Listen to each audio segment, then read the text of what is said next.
नमस्कार, सागा क्रिएशन्स मध्ये आपले स्वागत आहे. सागा क्रिएशन्स हे जीवन शिक्षण मूल्य शिकवणारं एक निर्मिती आहे. यामध्ये आपण the road taken career path या सेगमेंट अंतर्गत आपल्या मित्रमैत्रिणींनी कशा वेगळ्या वाटा चोखाळल्या आणि त्या आज त्यांच्या वाटांवर कसे प्रवास करत आहेत याची माहिती करून घेऊया. आणि या संदर्भात बोलण्यासाठी आज आपल्याकडे तेजस निर्लेकर आलेला आहे. नमस्कार तेजस. तेजसचं करिअर हे डिझायनिंग मधलं करिअर आहे. डिझायनिंग हे एक नवीन क्षेत्र या गेल्या 10-15 वर्षांमध्ये उभं राहिलं आहे आणि या क्षेत्रामध्ये काय नवीन चालतं आणि तेजस त्या संदर्भात काय विचार करतो आणि आपल्याला तेजसच्या डिझायनिंगच्या करिअरमध्ये त्यानं घेतलेला जो निर्णय आहे तो आपल्या करिअरमध्ये कसा मार्गदर्शक ठरेल याविषयी आज आपण बोलूया. नमस्कार तेजस. नमस्कार तेजस, तू डिझायनिंग हे करिअर का निवडलंस आणि डिझायनिंग म्हणजे काय? सागा क्रिएशन्स जे रोड टेकन आहे, तुम्ही मला ह्याच्यात बोलायला बोलवलं त्यासाठी खूप थँक्स. डिझाईन म्हणजे ऍक्च्युली ती टर्मिनॉलॉजी जी आहे ती खूप वास्ट आहे आणि मी त्याचा तुम्हाला खूप एक साधं उदाहरण देऊ शकतो की डिझाईन हे एका वेळेला नाऊन पण आहे आणि वर्ब पण आहे. सो म्हणजे आपण असं म्हणतो की एखादा शर्ट की हा किती छान, या शर्टचं डिझाईन किती छान आहे आणि आपण असंही म्हणतो की ही सिस्टीम किती छान डिझाईन केली आहे. सो त्याच्यात याचा अर्थ बेसिकली आहे की डिझाईन म्हणजे एस्थेटिक्स आणि फंक्शनॅलिटी या दोन्ही गोष्टी एकत्र येतात आणि म्हणजे कदाचित तो त्याचा फंडामेंटल मी असं म्हणेन, कारण ती एवढी व्हास्ट टर्म आहे आणि ती इतक्या वेगवेगळ्या अंगाने त्याला बघितलं जातं की हे म्हणजे डिझाईन असं कन्क्लूड करणं खूप अवघड राहील. किंवा म्हणजे मला जसं नाही, मोठ्या मोठ्या लोकांना पण ते अवघड जातं. पण त्याचा एक रफ वर्ण आढावा घेतला तर या म्हणजे फंक्शनॅलिटी प्लस एस्थेटिक्स या दोन्ही गोष्टींना एकत्र सांगड घालून तुम्ही जे करता एक विचारपूर्वक केलेली रचना ती म्हणजे डिझाईन असं आपण म्हणू शकतो. म्हणजे डिझायनिंग हे टेक्नॉलॉजी आणि क्रिएटिव्हिटी या दोघांचं कॉम्बिनेशन आहे. येस, म्हणजे तुम्ही कुठल्या क्षेत्रात आहात त्याच्यावरती ते खूप डिपेंड करतं की टेक्नॉलॉजी क्रिएटिव्हिटी तर आहेच, पण मी सिस्टीम्स मध्ये समजा जर असेल तर मला ह्युमन अंडरस्टँडिंग किंवा लोकांना काय प्रॉब्लेम्स आहेत, लोक कसे काम करतात, मग त्यानुसार मी सिस्टीम डिझाईन करू शकतो. त्याच्यामुळे आम्ही आर्ट आणि डिझाईन मध्ये जर काही फरक असेल तर तो आम्ही एवढाच म्हणतो की डिझाईन हे नेहमी कोणासाठी तरी आपण करतो. त्याच्यासमोर एक ऑडियन्स असतो, त्याच्यासमोर एक वापरकर्ता असतो आणि आर्ट ह्याला गरज नाहीये की प्रत्येक वेळेला वापरकर्ता असेल. त्याच्यामुळे ते कुणासाठी आपण करतोय किंवा कोणत्या कॉन्टेक्स्ट मध्ये करतोय याच्यावरती खूप फरक पडतो की आपण कुठल्या गोष्टींचा विचार करायचा आणि वगैरे. सो डिझाईन म्हणजे युसेज बेस्ड, युटिलिटी हा त्याचा एक मोठा भाग आहे, पण एस्थेटिक्स पण आहे किंवा ह्या सर्व गोष्टी सुद्धा त्याच्यात. ओके. आणि डिझायनिंग कोणकोणत्या क्षेत्रात वापरतात? म्हणजे डिझाईन समजा आता तुम्हाला कॉलेजमध्ये तुम्ही डिझाईन हा कोर्स करणार तर ते कोणकोणत्या क्षेत्रा संदर्भात तुम्हाला शिकवतात? सो म्हणजे आम्ही जेव्हा डिझाईन कॉलेजेसमध्ये जातो तेव्हा रफली डिझाईनचे एक कम्युनिकेशन डिझाईन असतं, एक इंडस्ट्रियल डिझाईन असतं आणि टेक्स्टाईल अपॅरेल डिझाईन हा एक पूर्ण भाग असतो. त्याच्यानंतर परत आता न्यू मीडिया डिझाईन, जे नवीन टेक्नॉलॉजीज येतात त्याचे AR VR बरोबरचे डिझाईन्स वगैरे ह्या गोष्टी असतात, किंवा अॅनिमेशन किंवा ज्याला व्हिडिओ रिलेटेड डिझाईन्स म्हणतात. प्लस आता डिझाईन मॅनेजमेंट नावाचा एक प्रकार सुद्धा आहे ज्याला स्ट्रॅटेजिक डिझाईन थिंकिंग म्हणतात, की तुम्ही बिझनेस किंवा डिझाईन लिडरशिप, की तुम्ही बिझनेसेसमध्ये जेव्हा तुम्ही आहात तेव्हा तुम्ही डिझाईन थिंकिंगचा कसा वापर करून बिझनेसचे प्रॉब्लेम सॉल्व्ह कराल. सो म्हणजे तेच आहे, ती खूप डायनॅमिक टर्न आहे. त्याच्यामुळे ऑलमोस्ट सगळीकडे म्हणजे जे मोठे मोठे लोक आहेत जे डिझाईन मधले खूप क्रिटिक्स वगैरे आहेत ते तर इथपर्यंत म्हणतात की एव्हरीवन इज अ डिझायनर, कारण ती एक फंडामेंटल स्किल आहे आणि मग आम्ही ती ऍप्टिट्यूड डेव्हलप करतो कॉलेजेसमध्ये किंवा ऍज अ प्रोफेशनल. सो तू 12वी हा कोर्स 12वी नंतर केला जातो आणि 12वी सायन्स लागतं? नाही, असं काही गरज नाही. म्हणजे मग आर्ट्स मधून पण आर्ट्स मध्ये तुम्ही केलात पण त्याला बेसिक मॅथमॅटिक्स लागतं त्याच्यासोबत? म्हणजे तुम्ही आर्किटेक्चरल साईडला जाणार असाल तरच मॅथ्स लागतं, म्हणजे आर्किटेक्चरल डिझायनिंग. हा ओके, किंवा पण युजली नाही लागत. नाही लागत. तुझं काय झालेलं? मी कॉमर्स मी बीएमसीसी मध्ये ओके. होतो, कॉमर्स बॅकग्राऊंड. 12वी कॉमर्स आणि त्यानंतर डिझायनिंग केलंस. कुठून केलंस? मी national institute of design Andhra Pradesh म्हणून आहे, तिथून केलं. आणि ह्या इन्स्टिट्यूट साधारण मेजर इन्स्टिट्यूट कुठे आहेत डिझायनिंगच्या?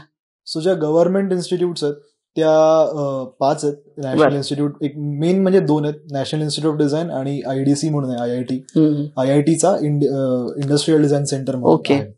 तर त्या 2 त्याच्यात IITचे मला एक्झॅक्ट माहित नाहीत किती ब्रांचेस आहेत, कारण जेव्हा मी एक्झाम देत होतो तेव्हा मला वाटतं 1 का 2च होते. एक मुंबईमध्ये आहे, गुवाहाटीमध्ये आहे वगैरे वगैरे. NIDचे आता 5 आहेत, त्यातलं एक पालडीमध्ये आहे आणि बाकी 4 वेगवेगळ्या, म्हणजे एक कुरुक्षेत्र आहे, एक आंध्र प्रदेशमध्ये आहे, आसाम भोपाळ म्हणजे मध्य प्रदेश आणि आसाम मध्ये एक आहे, असे, आणि बेंगलोरमध्ये एक आहे. तर असे मेन आहेत.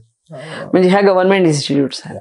आणि शिवाय लोकल ह्याच्यामध्ये त्या इन्स्टिट्यूट असतात, प्रायव्हेटही असतात किंवा मेनली प्रायव्हेट वगैरे सुद्धा आहेत. ओके, खूप आहेत प्रायव्हेट. आणि मग तू हा विचार म्हणजे डिझायनिंग हे क्षेत्र निवडताना तुला आई वडील तुझे काय करतात? माझे बाबा सिव्हिल इंजिनियर आहेत. ओके, म्हणजे इंजिनियर खरं तर त्या क्षेत्रात आहेत, सायन्सच्याच क्षेत्रात आहेत ते.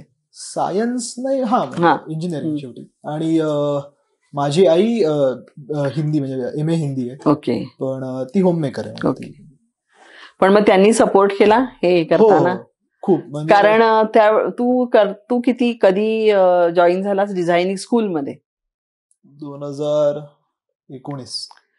पण मग त्यावेळेला तशी ती बूम होतं ना डिझायनिंगचं, किंवा त्याच्या संदर्भात एक चलती हे होतं. पण हे सुरुवात म्हणजे, पण हे आई वडिलांना मान्य होतं तसं? सो खरं तर जनरली एक ठराविक ठरलेलं असतं, इंजिनिअरिंग असेल किंवा आता तू कॉमर्स मधला आहेस म्हणल्यावर एक अपेक्षा असते की CA व्हावं. म्हणजे मी कॉमर्स डिझाईन करण्यासाठी घेतलं होतं. ओके. सो मला म्हणजे माझी जर प्रोसेसच बघायला गेलं तर मी 8वीत वगैरे असल्यापासून मला गेम मध्ये खूप इंटरेस्ट होता, आणि माझं असं होतं की मला गेम डिझाईन करायचं. ओके. सो तो एक सेक्टर त्याच्यात मी मागे लागलो होतो. मग 10वीत असताना जेव्हा मला कळालं की डिझायनिंगचे असे काही इन्स्टिट्यूट्स आहेत, क्लासेस आहेत, तर मग मी हा डिसिजन तेव्हा माझ्या घरच्यांबरोबर मी घेतला होता की मला सायन्स नाही करायचं, कारण की तिकडे मला इंटरेस्टही नाहीये आणि अभ्यास खूप करावा लागतो. मी कॉमर्स करेन आणि मला माझ्या क्लासेसवरती फोकस करेन. सो मला माझ्या घरच्यांनी ते करू दिलं. मग ते 11वी 12वीतले क्लासेस कसले होते? सो एंट्रन्स एक्झाम्स वगैरे असतात वेगवेगळ्या, तर त्यावेळेला मी त्याच्यात. ओके. सो या म्हणजे, आणि तुझा भावंड आहे? मला सख्खा भाऊ आहे. तो काय करतो? तो आता म्हणजे तो MBA फायनान्स मध्ये, तो म्हणजे ऍसेट व्हॅल्युएशन वगैरे ह्याच्यात आहे. दोन्ही बऱ्यापैकी वेगवेगळे करिअर्स. खूप वेगळे. ओके. आणि तू असं म्हणालास की तुमच्या डिझायनिंग मध्ये हे असे वेगवेगळे आस्पेक्ट्स आहेत, तर त्यातलं कम्युनिकेशन डिझाईन ते म्हणजे काय? सो कम्युनिकेशन डिझाईन मध्ये काय असतं, खूप सिम्पल जर म्हणाल की कोणालाही आपल्याला काहीही कम्युनिकेट करायचं असेल तर त्याचे 2 हेतू असतात, की आपल्याकडे काहीतरी एक उद्देश असतो की काय कम्युनिकेट करायचं, आणि कम्युनिकेट केल्यानंतर त्याची एक रिॲक्शन असते की तुम्हाला काहीतरी एक अपेक्षित आहे की आपण हे कम्युनिकेट केल्यानंतर काहीतरी व्हावं. कम्युनिकेशन डिझाईन इज त्याच्या अराउंड. ओके. पण कम्युनिकेशन डिझाईन मध्ये अभ्यास कसाचा होतो, तर कम्युनिकेशन कसं करावं वगैरे हा तर पूर्ण आहे, पण कम्युनिकेशन कोणत्या मीडियम्सनं आपण करतो. मग टेक्स्च्युअल झालं, व्हिडिओ, ऑडिओ, एक्सपिरियन्शियल, फील वगैरे, टच फील, असे सगळ्याचा आम्ही अभ्यास करतो as a media study. Plus मग आम्ही त्या गोष्टी करून पाहतो वगैरे वगैरे. So communication design course as a nutshell हा असा असतो. आणि एक्सपिरियन्शियल म्हणजे काय? Experiential communication. एक्सपिरियन्शियल म्हणजे आता तुम्ही एखाद्या ठिकाणी जाता, एखाद्या स्पेसमध्ये, एक्झिबिशन डिझाईन ज्याला, तो एक पूर्ण कोर्स म्हणला तर एक्झिबिशन डिझाईन कोर्स होतो. ओके. तुम्ही एखाद्या खूप लक्झरी हॉटेलमध्ये जाता, तेव्हा तिथं असं काय आहे की त्याच्यामुळे तुम्हाला ते लक्झरी वाटतं. तिथलं म्युझिक, तिथले एक इन जनरल लाईट सिस्टीम जर तुम्ही बघितली थोडी डल असते, खूप फ्लॅशी लाईट, तुमच्या अंगावर लाईट कुठले नसतात, खालती वेगळ्या ठिकाणी फ्लॅश केलेले असतात. ओव्हरऑल म्युझिक जे चाललेलं असतं ते कुठल्या प्रकारचं असतं, ते काहीतरी क्लासिकल म्हणजे मोझार्ट वगैरे लावणार किंवा असं काहीतरी लावून ठेवणार, किंवा तिथे स्पेस खूप जास्त असते, ब्लँक स्पेस किंवा एम्प्टी स्पेसेस असतात. तर ह्या गोष्टी का, एखादी गोष्ट तुम्ही एक्सपिरियन्स करता तर ती का करता, तुम्हाला एक्सपिरियन्स पण Okay. कम्युनिकेट करायला जातो ना, तर त्याचा पण एक अभ्यास असतो. आणि हे त्या एक्सपिरियन्शियल डिझायनिंग मध्ये येतं. हा, म्हणजे अशा अनेक गोष्टी, म्हणजे Okay. एक्सपिरियन्स मध्ये हे सुद्धा येऊ शकतं. आणि मी एखादी ऍप उघडल्यानंतर माझे काय इन्स्टिंक्ट्स आहेत ओ की मी कुठल्या गोष्टी बघतो आणि कशावरती, हा सगळा त्याच्यात भाग येतो. मग Okay. तो त्याचा, मग त्याच्यात परत exhibition design can be a specialization, okay. की तुम्ही आधी कम्युनिकेशन डिझाईन शिकता आणि मग तुम्हाला वाटतं की मला अशा प्रकारचं डिझाईन करायला आवडेल, मग तुम्ही त्याच्यात स्पेशलायझेशन करता. ओके. सो म्हणजे पहिलं एक ते बेसिक डिझायनिंग हा एक कोर्स आहे, हम्म. त्याच्यामध्ये कम्युनिकेशन डिझायनिंग हा एक स्पेशलायझेशन आहे हा, आणि त्याचे कोर ग्रुप त्याच्यात परत परत त्याचे नॅरो डाऊन होत narrow जातात down ते होतं. सब्जेक्ट. आणि या सगळ्याला एक जॉब मार्केट आहे Yes. छोट्या छोट्या ह्या नॅरो डाऊन पॉइंट ह्याला. ओके. आणि तुझं स्पेशलायझेशन कशात आहे? मी ग्राफिक डिझायनर आहे. म्हणजे Okay. जो एरिया मला आवडतो तो ग्राफिक्स मध्ये. ते म्हणजे ग्राफिक्स म्हणजे जेही काही आपल्याला व्हिज्युअल्स मध्ये दिसतात, बऱ्यापैकी मग त्याच्यात टेक्स्ट असेल किंवा इमेजेस असतील, या Okay. सगळ्या गोष्टी त्या कशा डिझाईन करतात, त्या डिझाईन करून त्याच्यातनं कसे मेसेजेस करतात. फॉर्मल ग्राफिक डिझाईन म्हणजे काय, इनफॉर्मल म्हणजे काय, म्हणजे मूव्ही पोस्टर मी वेगळ्या पद्धतीने डिझाईन करेन आणि एखादी नोटीस बोर्ड मधली नोटीस असेल तर हा. मी ती वेगळ्या पद्धतीने करेन, Correct. किंवा हा. एखादा बिझनेसचं Okay. अॅन्युअल रिपोर्ट असेल तर तो मी वेगळ्या पद्धतीने डिझाईन करेन. अशा वेगवेगळ्या गोष्टी. तर त्या माझं एरिया ऑफ स्पेशलायझेशन संभावते. बर. आणि मग त्यातनं परत मला अक्षरांबद्दल वेड आहे, म्हणजे मला Oh. आवडतं अक्षरांना डिझाईन करणं. हं. तर मी कारण की लेटर फॉर्म्स आर, म्हणजे आम्ही म्हणतो की अक्षर एक अशी ग्राफिक्स आहेत की ते आपल्या कल्चरमध्ये आणि आपल्या इन जनरल कॉन्शियसनेसमध्ये एवढे आत आहेत की तुम्ही ते कधी बघता आणि कधी वाचता हे तुमचं तुम्हाला कळतं. Oh. तुमची ती कॉन्शियस प्रोसेस ओके. नसते. त्याच्यामुळे अक्षर ऍज अ ग्राफिक्स खूप पॉवरफुल मीडियम मीडियम. आणि अक्षरांवरती, आणि म्हणजे आतापर्यंत अनेक आपल्या म्हणजे भारताचा नाही, माणसाचा इतिहास जर बघितला तर अनेक टेक्नॉलॉजीज येऊन गेल्या, अनेक गोष्टी होऊन गेल्या, पण अक्षरं तशीच आहेत. म्हणजे प्रिंटिंग प्रेस आहे, कितीही काही Okay. झालं तरी अक्षर आहेत. अक्षर म्हणजे कम्युनिकेशनचं मीडियमचा अक्षर हा खूप मोठा भाग आहे. हो. सो त्यामुळे म्हणजे मला ते खूप एक्साइट करतं त्याबद्दल. तर मग मी त्याच्यात. मग तुमच्या अभ्यासक्रमामध्ये हे होतं की हिस्ट्री ऑफ लेटर्स आणि नाही, पण मग आता तुझं काम अक्षर याच्याशी रिलेटेड आहे, म्हणजे मी त्याच्यात मला आवड आहे तुला. ओके. अजून इलॅबोरेट करशील? म्हणजे मला असं वाटतं की समजा एखादी ऍडव्हर्टीज आहे, तर मग त्याचा आणि अक्षरांचा काय संबंध आहे? म्हणजे आपण असं धरूया की एखादी दागिन्यांची कंपनी आहे आणि तर त्या दागिन्यांच्या त्या प्रोडक्टशी रिलेटेड तुला काही अक्षरांशी तुला डिझाईन कर किंवा तुला डिझायनिंग दिलं तर तू काय करशील? हा, म्हणजे तेच असतं की दागिन्यांची कंपनी म्हणण्यापेक्षा ती कंपनी स्वतःला कसं पोर्ट्रे करते हे खूप महत्वाचं आहे. की जर ती कंपनी स्वतःला आम्ही ट्रॅडिशन रिप्रेझेंट करतो असं जर पोर्ट्रे करत असतील तर कदाचित आपण कॅलिग्राफिक अक्षर, ज्यांना ट्रॅडिशनल वळण आहे, अशा प्रकारचे अक्षर वापरतो. कारण की त्यांना मला अचानक फील येतो की अरे हा ट्रॅडिशनल आहे.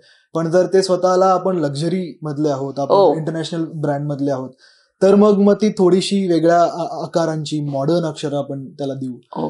तर म्हणजे अक्षरांमधनं किती कम्युनिकेट होतं किंवा आपल्याला लुक अँड फील खूप बदलतो, पण तो असं खूप सायलेंट असतो. म्हणजे तो पटकन समजणं ह्याच्यासाठी वेगळा, त्यासाठी सेन्सिटायझेशन करावं लागतं तुम्हाला अक्षरांबरोबर की ते काय होतं. म्हणजे ग्राफिक सेन्सिटायझेशन. हा, तुम्हाला ग्राफिक्स कसे काम करतात. म्हणजे ग्राफिक डिझाईनचा मेन क्रक्स असतो की जे तुम्ही पाहताय त्याचा तुमच्या कम्युनिकेशन वरती किंवा तुम्ही त्याला कसं रीड करताय ते समजून घेणं आणि त्यानुसार गोष्टी करणं. पण मग ह्याच तुझं जे काम चालतं ते मेजर ह्याच्यात चालतं का? ऍडव्हर्टायझिंग आणि मार्केटिंग आणि प्रोडक्शनशी रिलेटेड नाही, पण मार्केटिंग मध्ये जास्त आणि ऍडव्हर्टायझिंग मध्ये. सो ह्याचा कसं म्हणजे काय म्हणूया त्याला, ह्याचं कितपत महत्व आहे या दोन ह्याच्याशी रिलेटेड, मार्केटिंग आणि ऍडव्हर्टायझिंग? मार्केटिंग माझा मोठा भाग आहे, कम्युनिकेशन डिझाईन प्लस ऍडव्हर्टायझिंग किंवा ब्रँडिंग ज्याला आपण म्हणतो, की आयडेंटिटी डिझाईन करणं, की कोणतीही कंपनी उभी राहतीये किंवा कोणताही माणूस जरी मोठा होतोय तर जशी त्याची कंपनी बनते, ती एक सिस्टीम बनते, त्या सिस्टीमला काहीतरी एक ओळख असते आणि ती ओळख फक्त ही नसते की हा माणसाचं नाव हे, तो असा माणूस आहे, त्याचे हे अशा अशा गोष्टी आहेत. ह्या सगळ्या गोष्टींना आपण कसं, किंवा एखादा माणूस कसा बोलतो ह्याच्यावरनं आपण त्याचं नेचर ठरवतो म्हणजे आपली. तर मग ती कंपनी जेव्हा काही गोष्टी कम्युनिकेट करेल ती कुठल्या प्रकारच्या कॉपीमध्ये करेल, या सगळ्या गोष्टी आयडेंटिटीमध्ये येतात. आणि हे सगळे डिझायनर्स ठरवतात की कसं असेल, किंवा याच्यात कंटेंट रायटर्स असतात. तेच प्रत्येक डिझायनरचं स्वतःचं एक काहीतरी स्पेशलायझेशन असतं. प्लस हा पण त्यात भाग असतो. आता मी जे काम करतो टाईप डिझाईन, म्हणजे मी फॉन्ट करणं, म्हणजे ते खूप कमी लोक आहेत भारतात हे करणारे. तर त्याच्यात असं आहे की हे सगळं जे ग्राफिक डिझाईनचं जे अख्खं इंडस्ट्री आहे त्याचा ऑलमोस्ट आम्ही एक प्रकारे रॉ प्रोडक्ट बनवतो. टाईप फॉन्ट हा त्या इंडस्ट्रीचा एक प्रकारचा रॉ प्रोडक्ट आहे जो आपण वापरतो. तर मग त्याच्यामुळे मी एक प्रकारे प्रोडक्शन मध्ये आहे की आम्ही फॉन्ट्स बनवतो किंवा हे. आणि आम्ही जेव्हा बनवतो तेव्हा त्या प्रत्येक टाईपफेसचं फॉन्ट, जसं मी आता एक्सप्लेन केलं, त्याचा एक स्वतःचा स्वभाव असतो. तर आम्ही तो स्वभाव ठरवून त्या गोष्टी बाहेर ठेवतो. आणि मग प्रत्येक ऍड नुसार, त्या पर्टिक्युलर सिनारिओ नुसार ते लोक जे डिझायनर्स असतात तिकडचे, ते ठरवतात की आपण कुठला टाईपफेस वापरावा वगैरे वगैरे. म्हणजे मला समजा माझा खाद्यपदार्थांचा व्यवसाय आहे आणि माझा स्वभाव थोडा ट्रॅडिशनल खाद्यपदार्थ बनवणे किंवा अगदीच जुने, फार जुन्या काळातले असे बनवणे, तर त्याचं मार्केटिंग करताना तू वेगळी कॅलिग्राफी वापरशील आणि त्याचा तो माझी आयडेंटिटी ठरेल. हे तुझं स्पेशलायझेशन आहे. येस. आणि मग आता तू आत्ताच म्हणालास की भारतामध्ये अशी फार कमी लोक आहेत. तर कारण हे एक वेगळं, म्हणजे त्याला कॅलिग्राफीचं वेगळं ज्ञान आवश्यक आहे म्हणून. ऍक्च्युली कॅलिग्राफी माहिती असलेले तरी मी म्हणेन बरीच लोक आहेत. पण याच्यात कसं असतं की तुम्हाला कॅलिग्राफी पण माहित पाहिजे, पण तुम्हाला टेक्नॉलॉजी पण माहित पाहिजे. कारण की शेवटी तो एक सॉफ्टवेअर आहे जे आपण कॉम्प्युटरमध्ये इन्स्टॉल करतो, प्लस वेबमध्ये वगैरे असतात. सो नवीन नवीन त्याच्या टेक्नॉलॉजीज असतात. आणि मूळ मुद्दा कसा आहे की म्हणजे एक फॉन्ट बनतो तेव्हा नक्की काय होतं, तर एक अक्षर आम्ही बनवतो, समजा अनेक अक्षर बनवावी लागतात. तर ती सगळी अक्षरं एकमेकांबरोबर चालली पाहिजे, ती सगळी एकसंध वाटली पाहिजे. ते एक प्रकारे इंडस्ट्रियलायझेशन आहे की तुम्ही कॅलिग्राफिकल, तुम्ही फॉन्ट वगैरे, तुमच्याकडे कॅलिग्राफी वगैरे आहे, पण त्याचा आता टाईपफेस कसा इंटरप्रेट करायचा, की ते कुठल्याही कॉन्टेक्स्ट मध्ये कुठलीही अक्षरं जर आली, त्याला कितीही काने, मात्रे, उकार वगैरे लागले, वरती खालती गेलं, काहीही झालं, तर ते कसं दिसलं पाहिजे. वेगवेगळं आता म्हणजे विंडोज अक्षरांना वेगळ्या पद्धतीनं रीड करतं, मॅक वेगळ्या पद्धतीनं रीड करतं. तर मग त्या सगळ्या गोष्टी आपण त्या सॉफ्टवेअरमध्ये कशा घालू वगैरे, अशा अनेक त्याच्या लेयर्स आहेत. सो म्हणजे ते टेक्नॉलॉजी प्लस डिझाईन आहे. आणि त्याच्यात काम करणारी लोक होती, अनेक लोक अजूनही आहेत, पण खूप नाही आहेत. म्हणजे जसं आपण कदाचित म्हणू सॉफ्टवेअर डेव्हलपमेंटमध्ये खूप लोक आहेत, पण तसं इथं नाही. आणि मग भारतामध्ये त्याचं म्हणजे ह्या तुझ्या डिझायनिंग आस्पेक्टचं किंवा तुझ्या ह्या प्रोफेशनल आस्पेक्टचं भारतामध्ये कशी डिमांड आहे? भारतामध्ये त्याच्याशी रिलेटेड किती काम आहे? सो आता ऍक्च्युली आता जरा ते वाढलंय. कारण की आता म्हणजे आता साधं उदाहरण द्यायचं तर बेंगलोरनी आणि महाराष्ट्राने म्हणलंय की त्यांना आपल्या भाषेतले लोगो हवेत.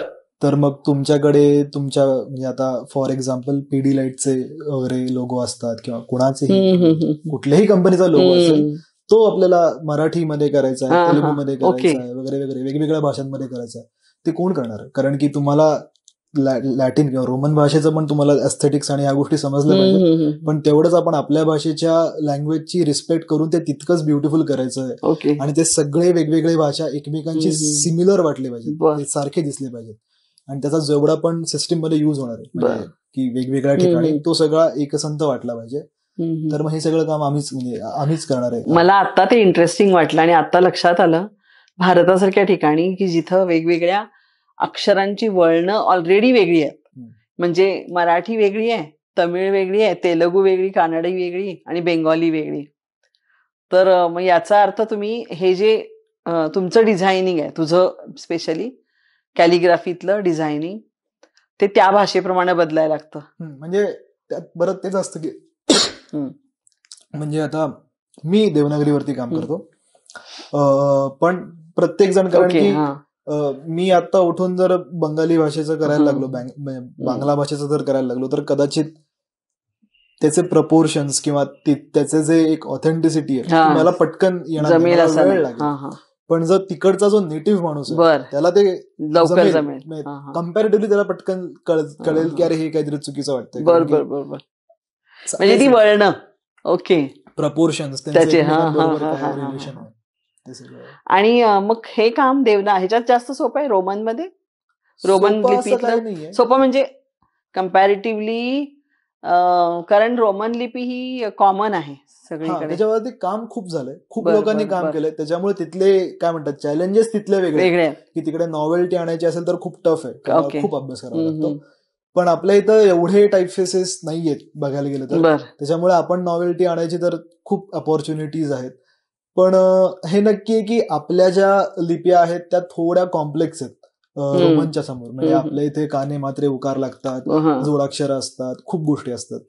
त्याच्यामुळे आणि प्लस म्हणजे आता देवनागरी ही लिपी आहे. देवनागरी हिंदी मराठीमध्ये पण वापरतात, नेपाळीवाले पण लोक वापरतात आणि अशा अनेक वेगवेगळ्या छोट्या छोट्या भाषांमध्ये मारवाडी मधले पण काही गोष्टी त्यात आहेत.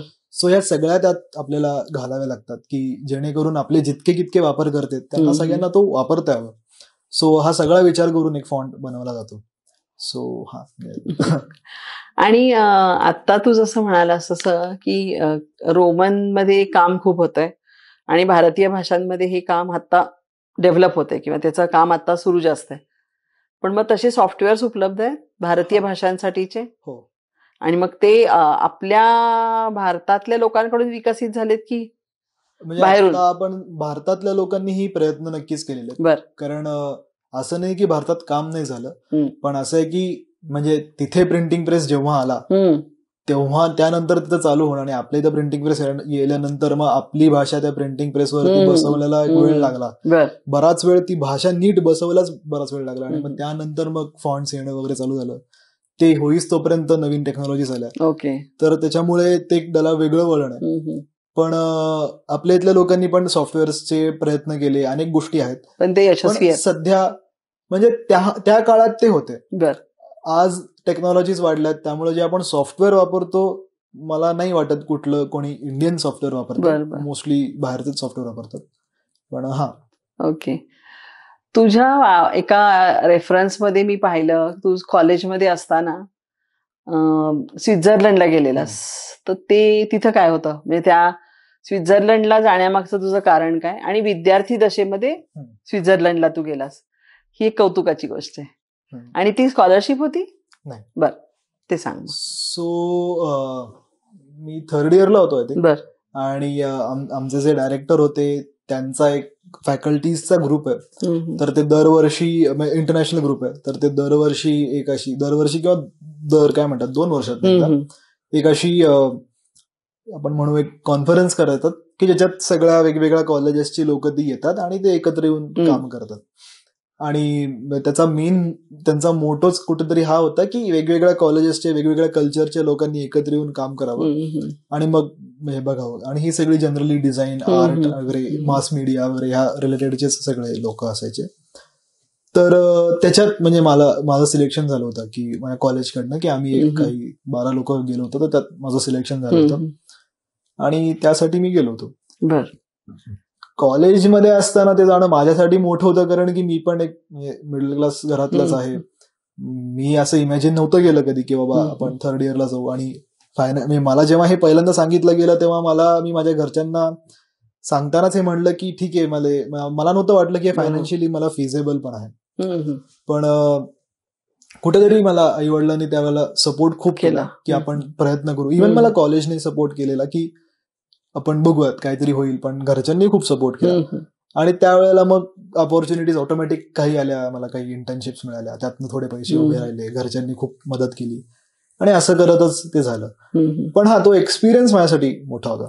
तिथं काय काय शिकलात तुम्ही त्यावेळेला? ते खूप म्हणजे इंटरेस्टिंग होतं कारण की आम्ही 12 लोक होतो आणि सगळेच मुलं होतो. आमचे जे शिक्षक आमच्याबरोबर येणार होते त्यांचं ऐन टाइमला काही प्रॉब्लेम झाले आणि ते नाही येऊ शकले. त्यामुळं मिडल ऑफ नोवेअर स्वित्झर्लंडमध्ये आम्ही 12 साधारण म्हणजे 20 वयाची 18-20 वर्षाची लोक आम्ही 12 जण. तर तिथे तेच होतं. तिथे काय होतं की अमेरिकन, इटालियन, जर्मन अशा वेगवेगळ्या देशातनं लोक, स्विस अशी विद्यार्थी होते की प्रोफेशनल्स होते? विद्यार्थी होते सगळे. ते थोडे वयानं मोठे होते कदाचित तिथले सगळ्यात यंग मध्ये आम्हीच असू, ओके. पण असे सगळे होते आणि त्यांनी एक असा मिक्स ग्रुप केला होता सगळ्यांचा.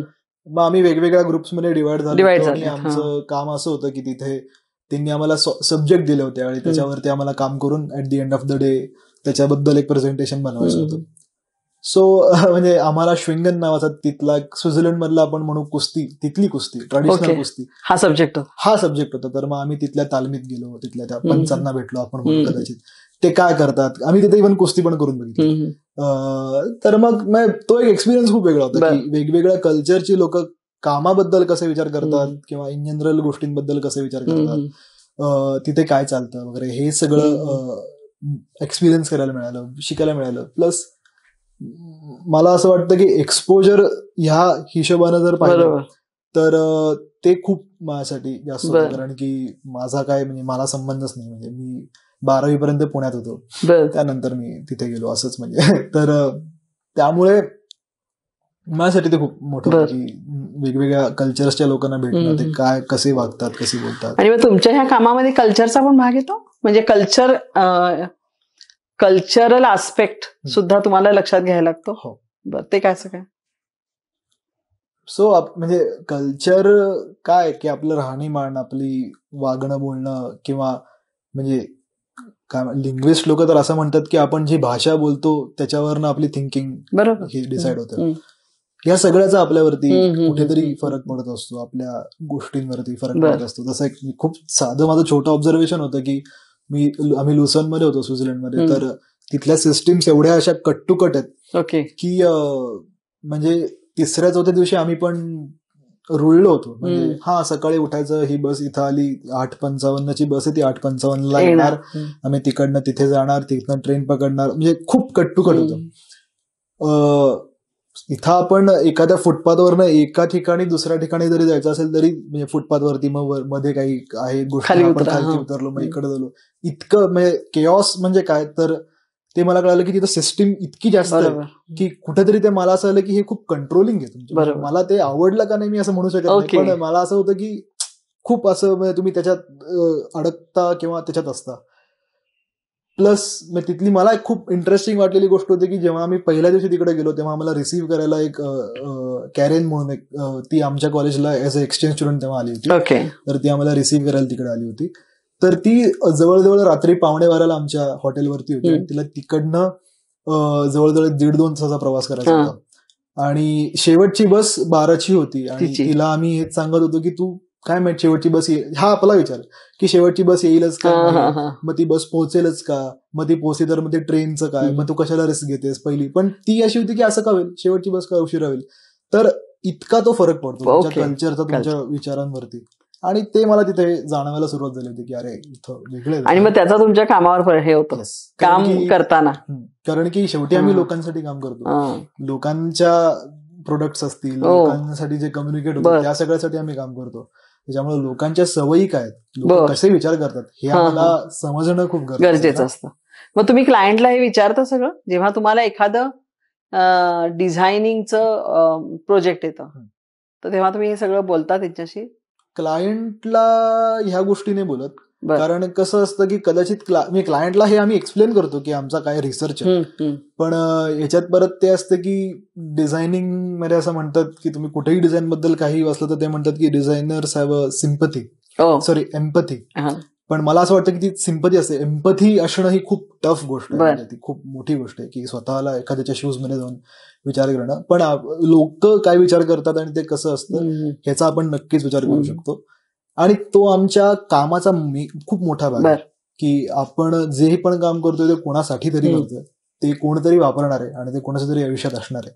तर मग ती लोक, त्याचा आम्हाला अभ्यास करावा लागतो, रिसर्च करावा लागतो, त्याला डिझाईन रिसर्च वगैरे ह्या गोष्टी करतात की त्या लोकांचं दिनचर्या काय, त्या गोष्टींना कसे पाहतात, ते कसं असेल, ह्यानुसार मग त्या गोष्टी केल्या जातात. आणि मग ते जेव्हा हे सगळं रिसर्च करून मग शोधलं जातं की अच्छा ह्या गोष्टीत आपण इथे ऑपॉर्च्युनिटी एरिया आहे आणि मग आपण असं करू शकतो. मग हे असं उलट एक्सप्लेन करणं क्लायंटला की हे बघा हे असं असं आहे, मग आपण ह्या ऑपॉर्च्युनिटी एरिया आहे आणि आपण इथे असं काहीतरी करू, ते सोपं जातं. डायरेक्ट असं सांगणं की युजरला काय, तर कदाचित क्लायंटला पण माहित नसतं आणि पटणार. बरं, डिझायनिंग ही एक म्हणजे समजा मी माझ्या मित्राचं एक पार्लर आहे हम्म. आणि त्यानं त्याचं जे हे आहे त्याचं टायटल किंवा त्या पार्लरचं नाव हे परवा त्यानं त्याची हे करून घेतली, काय म्हणतात त्याला, रजिस्टर करणं, आणि त्या प्रोसेसला काय म्हणतात, त्यांनी कॉपीराईट कॉपीराईट करून घेतला. तर हे कॉपीराईट करण्यासाठी तुम्ही मदत करता, किंवा कॉपीराईट करण्यापेक्षा तो मी म्हणते की ते नाव एस्टॅब्लिश करण्यासाठी तुम्ही मदत करता. तर ही काय थॉट प्रोसेस असते, म्हणजे त्याचं कसं जॉब तुमचा तुम्ही कसा विचार करता? म्हणजे मी असं म्हणेन की आपण त्याचंच परत उदाहरण घेऊया की कोल्हापूर सारख्या ठिकाणी त्याने एक मोठं पार्लर काढलंय आणि त्याचं समजा त्यांना तो तुमच्याकडे अप्रोच झालाय क्लायंट म्हणून आणि त्याला त्याचं नाव द्यायचंय, तर तुम्ही कसा विचार कराल? आता हा एक पर्टिक्युलर सिनारिओ आहे जो खूप कम्युनिकेशन डिझाईन च्या खूप जवळचा आहे. हे कम्युनिकेशन डिझाईनचंच काम आहे आणि मी त्याचा आन्सर देतो, पण मी एक इन जनरल थॉट प्रोसेस सांगतो. आता तुम्हीच म्हणालात कोल्हापूर सारख्या ठिकाणी एक्झॅक्टली एक पार्लर काढतो आहे, मग ते कोणासाठी काढणार आहेत, कोणत्या एरियात आहेत, प्लस कॉपीराईट करताना हा पण विचार करायला लागतो की ऑलरेडी कॉपीरायटेड किती गोष्टी आहेत, कारण की तुम्ही म्हणजे तो फॉन्ट नाही, नाव ऑलरेडी कॉपीरायटेड नावं कुठली आहेत. सो डिझाईनची मजा अशी आहे थॉट प्रोसेस वाईज, जी मला खूप एक्साइटिंग गोष्ट वाटते किंवा ती एखाद्यासाठी खूप फ्रस्ट्रेटिंग गोष्ट असू शकते, की डिझाईन मध्ये 2+2=4 हे सगळ्यात लेम आन्सर आहे. आम्ही पॉसिबिलिटीज मध्ये का विचार करणं हे आमच्या नेचरमध्ये, की तुमच्यासमोर जो सिनारिओ आलाय त्याला तुम्ही किती वेगवेगळ्या पॉसिबिलिटीज मध्ये त्याचा विचार करू शकता आणि त्याचे किती वेगवेगळे पॉसिबल आन्सर्स तुम्ही देऊ शकता, हे तुमचं पहिलं काम. आणि त्यानंतर दुसरं काम की अच्छा ह्या सगळ्या पॉसिबिलिटीज मध्ये आपल्या सिनारिओत मग ह्याच्यात आपले वापरकर्ते काय, आपला कॉन्टेक्स्ट काय, आपल्या सिनारिओत सगळ्यात जस्टिफायबल कुठला वाटतोय बसेल, ही पूर्ण प्रोसेस एका अर्थाने डिझाईन प्रोसेस की ह्या सगळ्या गोष्टी त्याच्यात खूप येतात. त्याच्यामुळे तो एक डिझाईन ऍटिट्यूड म्हणतात की डिझाईन ऍटिट्यूड लागतो किंवा त्याला एक ऍप्टिट्यूड लागतो डिझायनिंग करायला. तर तो काय असतो, तर माझ्या अंडरस्टँडिंग नुसार आत्ताच्या तो हा असतो की तुमचं जर नेचर हे असेल की हे माझ्यासमोर प्रश्न आणि याचं बरोबर उत्तर हेच असेल आणि बाकी सगळी चूक उत्तर आहेत, असं डिझाईन मध्ये कधीच होत. कारण की कॉन्टेक्स्ट बदलतात, वेळ काळ म्हणजे कॉन्टेक्स्ट नुसार खूप गोष्टी बदलू शकतात आणि त्यामुळे तो कॉन्टेक्स्ट महत्वाचा असतो. आणि तुम्ही कोण बनवतंय, कोणासाठी बनवतंय, कोणत्या परिस्थितीत बनवतंय, या सगळ्या गोष्टी फार मॅटर करतात. सो ते खूप म्हणजे माझ्यासाठी ती खूप सहज गोष्ट आहे, मला एक्साइट करणारी गोष्ट आहे, पण कदाचित एखाद्यासाठी ती फार फ्रस्ट्रेटिंग पण असेल. सो आणि तू आता म्हणालास की मला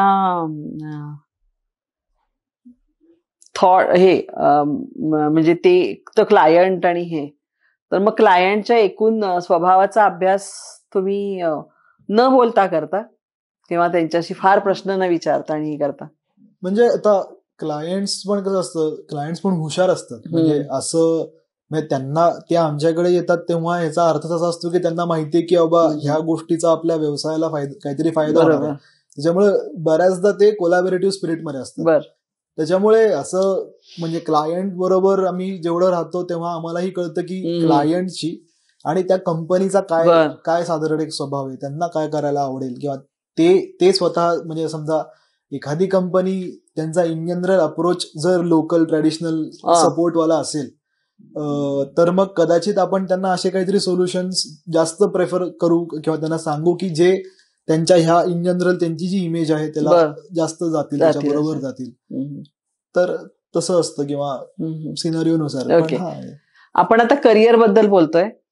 हे काम मी आता जे विचारत होते तुला ते तुझ्या कामाचं स्वरूप. आत्ताच तू म्हणालास की ऍप्टिट्यूड हे फार महत्वाचं आहे, कारण करिअर आपला बेसिक अप्रोचच मुळात द रोड टेकन आणि करिअर पाथचा ऍप्टिट्यूड कशी ओळखायची आणि त्याचा वापर आपलं करिअर चूज करायला, करिअर निवडायला कसं करायचं. तर तुझी ऍप्टिट्यूड ही तू ओळखलेली होतीस? ओके. मी हे उत्तर माझ्या कॉन्टेक्स्ट मध्ये सांगू शकतो. तुझ्याच कॉन्टेक्स्ट मध्ये सांग.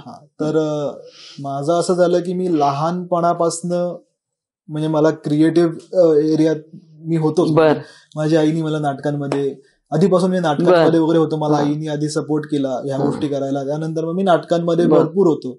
लहानपणी मला स्क्रॅच नावाचं एक सॉफ्टवेअर आहे, म्हणजे मी नवीन मराठी म्हणून शाळा आहे पुण्यात, बर तिथे मी स्क्रॅच म्हणून सॉफ्टवेअर तू तिथे शिकलास?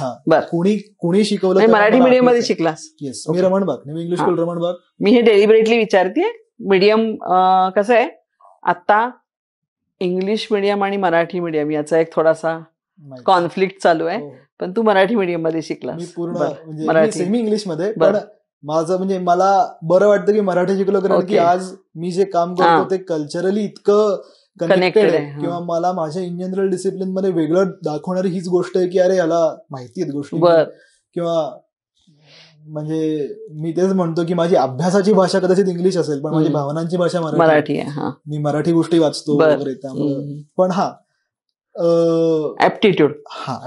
तर लहानपणापासून ह्या गोष्टी करत असल्यामुळे मला, म्हणजे मी तसा खरं तर अभ्यासात बरा होतो. म्हणजे मी खरं असं म्हणू शकतो की 12वी पर्यंत मी परीक्षार्थी होतो. परीक्षा आली की. आणि तुला मार्क किती होते 10वी-12वीला? बरे होते, म्हणजे 10वीला मला काहीतरी 94% वगैरे होते, आणि 12वीला 86% होते. मी परत हे मला तुला नमूद करायचंय की मी हे मुद्दाम विचारते, कारण 94 आणि 82 म्हणलं की लोक सगळे सायन्स आणि टिपिकल. मलाही बोलले होते की सायन्सच घे वगैरे वगैरे, पण तेच होतं की माझी प्रोसेस एवढी आधी चालू झाली होती की मला 8वी-9वी पर्यंत हे कळत होतं की मला क्रिएटिव्ह प्रोसेसमध्ये जी मजा येते ती मजा मला अभ्यासात नाही येत. त्यामुळे ते ऑटोमॅटिकली तिकडे गेलं, आणि मी 12वी पर्यंत जोपर्यंत आलो होतो तोपर्यंत मला एवढं तरी माहिती होतं की मला जे काय करायचं ते क्रिएटिव्ह फील्डमध्येच मी करेन, कारण की तिथे मी ऑटोमॅटिकली जायचो. म्हणजे आम्ही ऑटोमॅटिकली नाटकांच्या तालमी रात्रंदिवस चालायच्या, आम्ही खूप त्यावेळेला कामं करायची. तेव्हा मला इंटरनेट घरात 11वी-12वीला मिळायला चालू झालं होतं पीसी मध्ये, किंवा तेव्हा कॉलेजमध्ये सायबर होते, मग तिकडे आम्ही खूप सर्च करायचो तेव्हा कोण कोण आहे. तर मला ते ऍप्टिट्यूड तसं कळालं, आणि कुठेतरी माझ्या आईवडिलांनी मला ह्या गोष्टी, मी असं म्हणेन की एकतर सपोर्ट केला आधी, आणि त्यानंतर थांबवलं नाही. म्हणजे मला हे खूप वाटतं की एक्सपोजर, म्हणजे आपल्या इथे एक कधी कधी गोष्ट अशी असते ना की एखादी गोष्ट करायची तर ती करायच्या आधीच हे असतं की का करायची, फायदा काय. तर बऱ्याचदा मला असं वाटतं की तुम्हाला माहित पण नसेल की ते कुठलं काय कधी क्लिक होईल. सो एक्सपोजर मिळणं आणि आई वडिलांनी त्याच्यासाठी मदत करणं, म्हणजे त्याची सवय लावणं, की म्हणजे एखादं काहीतरी होतंय तर तसंही आपण घरात बसलोय तर जाऊन बघूयात काय व्याख्या, कोण काय बोलतंय, किंवा एखादं गॅलरी लागलीये, एखादं एक्झिबिशन होतंय तर बघूयात काय चाललंय एक्झिबिशन मध्ये, कोण काय काम दाखवतंय.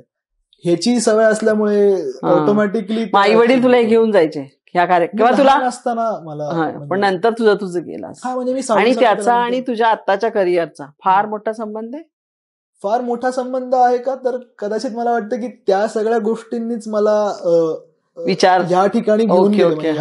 म्हणजे मी एक्झाम्पल, आता थोडं लांबेल पण एक साधं एक्झाम्पल आहे की मी एनआयडीच्या ऍप्टिट्यूड, म्हणजे आमची 2 एनआयडीच्या एक्झाम्स असतात, तर पहिली एक्झाम नॉर्मल असते आणि दुसऱ्या एक्झामला मॉडेल मेकिंग असतं आणि इंटरव्ह्यू होता. म्हणजे एनआयडीच्या एक्झामचं पण ती मजा आहे की ते काही करतात, म्हणजे असं ते सांगत नाहीत की आम्ही हे करणार आहोत, त्यांचा दरवर्षीचा सेट पॅटर्न नाही, वेगळा असतो, ते काही करतात. तर मग माझ्या वर्षी ते, पण पहिला ती लेखी परीक्षा ही कॉमन असते, दरवर्षी तीच असते. म्हणजे आता माझ्या वर्षी त्यांनी काय केलं होतं, ज्या दिवशी मी परीक्षा दिली त्याच्या आधी 5-1 वर्ष जवळजवळ मला वाटतंय 60% जीके, आणि जीके म्हणजे जनरल नॉलेज, आणि 40% ड्रॉइंग असायचं. माझ्या वर्षी त्यांनी ते फ्लिप केलं होतं.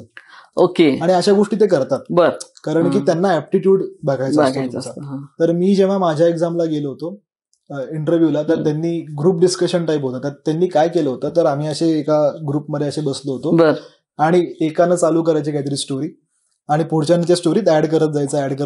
आता ह्या आम्ही थिएटरमध्ये ह्याचे आम्ही म्हणजे काय म्हणतात, ह्या गेम्स असतात केलेले आहेत, आणि ह्याच्यात मजा जी असते की तुम्ही पुढच्यापर्यंत आतापर्यंत स्टोरी जी आली आहे तुम्ही काय फ्लिप करता, तुम्ही नवीन कॅरेक्टर्स ऍड केलं. त्यामुळे माझ्यासाठी हे म्हणजे मी खूप मजा करत होतो, म्हणजे माझ्यासाठी मला मजा येत होती त्या गोष्टी करायला. त्यामुळे हे इतकं नॅचरल होतं माझ्यासाठी की मला त्यासाठी असं खूप कष्ट नाही पडले. सो ह्या गोष्टी खूप मॅटर करतात. मला वाटतं की ते म्हणजे मला नव्हतं माहिती थिएटर करताना की हे अशा वेळेला कुठेतरी हेल्प करेल, पण तेव्हा ते गेलं. पण मला असं वाटतंय की आता मी तू 4था माझ्या समोर आलेला मुलगा आहेस, त्या बहुतेकांच्या सगळ्यांच्याच बोलण्यामध्ये करिक्युलर आणि एक्स्ट्रा करिक्युलर याची कॉम्बिनेशन्स फार चांगले आहेत तुमचे सगळ्यांचे, आणि त्याचा फायदा तुमच्या आत्ता तुमचे जो प्रवास चालू आहे करिअरचा तो त्याच्यात खूप होतोय. Yes yes. आपण थोडं आता समअप करूया. मला असं वाटतं की भारतामध्ये डिझायनिंग स्कूल्स किंवा डिझायनिंगचं ट्रेनिंग एज्युकेशन हे रिसेंट आहे, तसं कम्पॅरेटिव्हली नवीन आहे. आणि परदेशामध्ये ते जुनं आहे, जुनं म्हणजे म्हणजे डिझाईन त्याला एक काही वर्ष झालेली आहेत. म्हणजे मला जुनं म्हणजे तुमचं काय मला असं number म्हणायचं काय आहे, तर असं? समजा इंजिनिअरिंग घेऊया आपण, तर इंजिनिअरिंगला साधारणपणे भारतामध्ये एक 60 वर्षांचा 70 वर्षांचं एक हे असेल. 60-70 वर्षांचं आहे. म्हणजे NID जे पहिलं झालं ते मला वाटतं 69 का 70 साली हो, झालेलं आहे. तेव्हापासून आहे. पहिलं अरे NID वा. साराभाई वगैरे या ओके, ओके. लोकांनीच ते मानलेलं आहे. हं. त्यामुळे त्याला म्हणजे तशी इतिहास नक्कीच हा आहे. हा हा. अं, पण पण आता त्याचं जास्त म्हणजे ते करिअर म्हणून आता जास्त प्रचारात आलं असं वाटतंय तुला म्हणजे मला असं या वाटतं 10-15 वर्षात, का माझी चूक होती? म्हणजे असं मला नाही माहिती, कारण की माझ्याही आई वडिलांना माहित नव्हतं, मलाही एक्झॅक्टली. माहित हा. नव्हतं. पण मला वाटतं की कदाचित तेव्हा कारण की त्यावेळेला ते इतकं वर प्रचलित नसेल आलं, नसावं. कारण आज मार्केट हा. खूप मोठं झालंय. बर. आज मार्केटमध्ये डिमांड सप्लायचा प्रपोर्शन असं आहे आणि की टेक्नॉलॉजी वाढली. हा म्हणजे साधं आहे, खूप सिम्पल आहे की डिमांड सप्लाय आज एवढं वाढलंय, मार्केट एवढं वाढलंय, नवीन नवीन गोष्टी येत आहेत.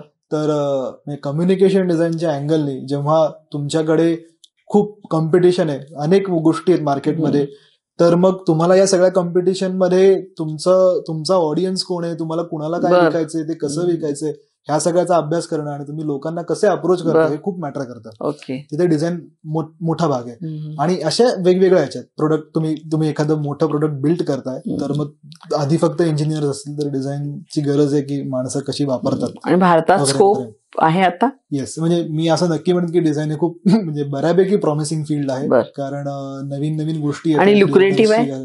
पैसे आहेत. म्हणजे आता पण तुम्ही क्रिएटिव्ह पाहिजे. म्हणजे आता तेच की नवीन फॉर एक्झाम्पल इंजिनिअरिंग मध्ये जसं सॉफ्टवेअर मध्ये खूप आहेत पैसे, पण कॉम्पिटिशन पण तशीच आहे. सेम डिझाईन मध्ये आहे. UI UX वगैरे हे वेगवेगळे म्हणजे वेगवेगळे फील्ड्स आहेत ज्याच्यात पैसे खूप आहेत पण कॉम्पिटिशन पण आहे. पण आज डिझाईन बऱ्यापैकी भारतात आणि जगभरात याची परिस्थिती कशी आहे जॉब साठी म्हणते मी तुला, किंवा करिअर म्हणून जर का मला समजा उद्या वाटलं तर मी बाहेर परदेशात जायचं झालं तर त्याची परिस्थिती कशी आहे? मला वाटतं की डिझाईन इज म्हणजे वेल नोन, सगळीकडे ते आहे. US मध्ये आहे, UK मध्ये आहे, युरोपमध्ये आहे. आणि उलट तिथले डिझाईनचे कल्चर थोडेसे आपण म्हणू थोडे जुने आहेत, त्यांना त्याच्या सवय आहे. कारण की अमेरिकेत टेक्नॉलॉजी आधीपासून होती, जरा तिथे जास्त वाढलेले, तिथे डिझायनर्स आधीपासून काम करतात.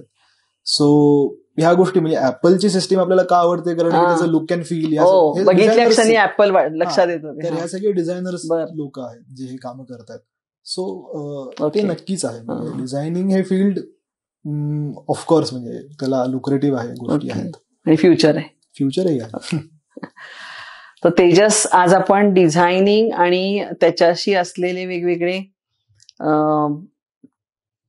प्रवाह आणि त्याचा अभ्यास कसा करावा आणि त्याचं ते करिअर म्हणून कसं घडवावं याच्यावर आपण बोललो. आज तू इथे आलास आणि मला स्वतःला एका वेगळ्या फील्डची, एका वेगळ्या जॉब अपॉर्च्युनिटीची माहिती दिलीस. कारण मी पूर्णपणे आर्ट्समध्ये शिक्षण घेतलेली आहे आणि माझ्या फॅमिलीमध्ये सुद्धा फारसं कोणी या क्षेत्रात नाहीये. पण तुझ्याकडून एखाद्या अशा माझ्यासारख्या व्यक्तीला डिझायनिंग म्हणजे काय याचं एक खूप छान माहिती मिळाली. त्याबद्दल तुझे आभार आणि तू इथे आलास, धन्यवाद.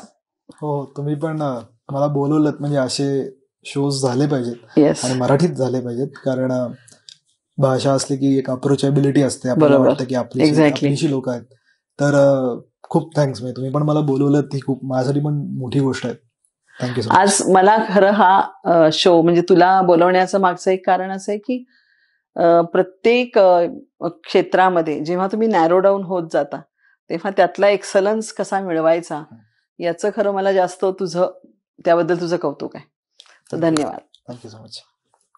आज आपण तेजस नेर्लेकर बरोबर डिझायनिंग या करिअरविषयी बोललो.